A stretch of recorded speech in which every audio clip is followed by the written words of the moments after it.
Voilà. Sécuriser nos paiements, c'est le boulot de ces informaticiens et développeurs de pointe. Ici, on parle anglais.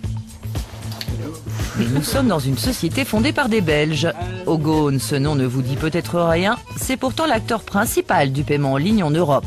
En Belgique, plus de 80% des transactions online passent par cette plateforme qui a franchi un cap l'an dernier. On a passé le cap de 1 milliard d'euros, justement, en nombre d'euros qui sont acceptés sur des sites belges. Donc, c'est en fait un cap magique, c'est la première fois. Et c'est dû en fait au développement de l'e-commerce belge. La progression est internationale. Présente dans 45 pays, la société a traité pour plus de 12 milliards d'euros de paiement l'an dernier, plus 40%. Alors ici, on engage à tour de bras. En 3 mois, la société est passée de 133 à 151 employés et ce n'est pas fini. Je dois aussi te demander de nous parvenir en fait un certificat de bonne vie et mœurs. D'accord. Ça fait partie de la sécurité chez nous, en fait c'est très important. Et on a déjà clôturé à peu près 18 recrutements cette année, mais on doit encore trouver 43 d'autres personnes. Ensuite, Et comme le e-commerce, pour tout le monde, c'est encore un nouveau continent très mystérieux. Tous les nouveaux talents passent par une formation pour mieux comprendre ce que fait exactement leur société. Sur l'e-commerce, nous avons 4 acteurs. Nous avons le porteur de carte d'un côté, nous avons le marchand de l'autre côté, nous avons l'acquéreur, ce qu'on appelle l'institution aussi financière qui va faire la demande auprès de la banque du porteur de carte. Ogone, le rôle d'Ogone dans ce schéma-là, c'est d'être une sorte de passe-plat entre le site du marchand et cette institution financière. Virement bancaire, carte de crédit, portefeuille électronique, la société propose 80 moyens de paiement internationaux et locaux et des solutions pour réduire les risques de fraude. Alors ici, la sécurité est un leitmotiv. Il faut montrer patte blanche pour entrer dans le centre nerveux, le data center abrité dans un lieu tenu secret. Dans le data center, il y a une double électricité. Donc en cas de coupure de courant d'un fournisseur d'électricité, il y a un deuxième. En cas de coupure complète d'électricité, comme il y a eu quelques mois, il y a des machines diesel qui se mettent en route et qui reprennent toute la charge de courant qu'on a besoin pour le data center. Ça, c'est le storage, donc où on stocke l'ensemble des cartes de crédit. C'est un bunker extrêmement sécurisé. Toutes les données de paiement sont traitées ici.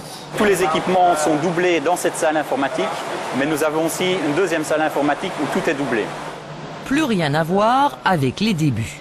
Il y a 15 ans, les activités ont démarré avec un seul serveur, placé sous un bureau comme celui-ci, celui d'un des 2 fondateurs, toujours actif aujourd'hui. Oui, à peu près la taille de celui-ci, à 2, en 97. Internet était en train de tout doucement démarrer. Il y avait des concurrents sur le marché, mais qui n'avaient pas des solutions extraordinairement efficaces dans le domaine du paiement pour l'e-commerce. Ingénieurs de formation, ils avaient une expérience en sécurisation bancaire, mais ils se sont lancés sans renommée. La difficulté, ça a été surtout de s'imposer, d'avoir des références. Vu que on était tout nouveau sur le marché, c'était encore un marché en pleine expansion, pas encore très mature. Et on n'avait pas derrière nous une grosse institution ou des grands investisseurs qui nous permettaient d'avoir une crédibilité directe. Donc la difficulté, ça a été surtout d'acquérir cette crédibilité les premières années. Une vraie success story à la belge dont la clé est d'avoir réussi à gérer l'évolution ultra rapide d'Internet et des exigences de sécurité. Il y a 2 ans, un fonds d'investissement américain a acquis la majorité des parts. Depuis, Ogone a racheté une entreprise de 100 personnes en Inde et vise aujourd'hui les États-Unis. On essaie de sortir de l'Europe, donc c'est essayer de lancer, faire grandir cette filiale qu'on a achetée en Inde, l'intégrer au reste du groupe, lancer des nouveaux produits et peut-être acheter d'autres sociétés ailleurs, en dehors de l'Europe, pour vraiment couvrir le monde entier. Ici, on mise bille en tête sur la progression du e-commerce mondial, 15% par an. Avis aux Belges, il y a encore de quoi taper dans le mille.